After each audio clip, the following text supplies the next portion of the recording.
I remember my very first tour of Northern America with my British band.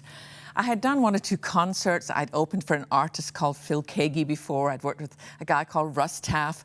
But this was the very first tour where I would just be headlining with my band from Britain. I was so excited about it. And the guys were amazing. Most of them were married, but their wives, were really, we prayed over them that God would take care of them while the guys were on the road. And the tour was very successful.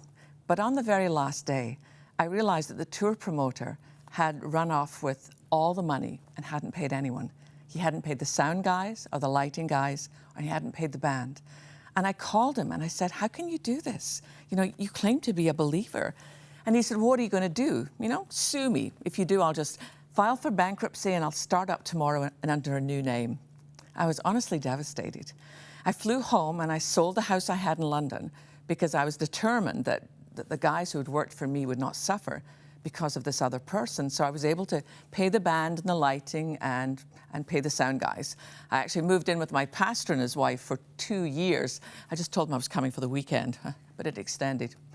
But one of the greatest lessons that God taught me about that was that I had to deal with this anger and unforgiveness I had. And at one point, I felt as if God said to me, Sheila, I want you to give me the money. Don't make it that this person has taken it from you. I want you to give it to me as an offering, which I did. And I thought it was a closed book until a couple of years later, I found myself at a Christian festival, and suddenly I saw this person walk toward me, and our eyes made contact, and I could tell he was horrified to see me. And he turned and he went in the opposite direction. And I was overwhelmed by the feelings of anger that were still there. I actually dropped to my knees in the grass. And I said, Lord, I thought I'd let this go.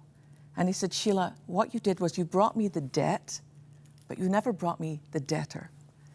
And so in that moment, I stopped and I lifted this man up to Christ and forgave him. And I realized that I was kneeling in something that was hurting me, and it was this. It was a little rock. It was probably 25 years ago. I kept it with me because it reminds me of a powerful truth. Let she who is without sin cast the first stone. There's so much in life, so much in your life that is unfair. But do you realize that forgiveness is God's gift to us to live in a world that's not fair? Fair doesn't live here, but Jesus does. And when you choose to forgive, you are the one that's set free. And the enemy has nothing in his arsenal to combat forgiveness. It's really God's secret weapon.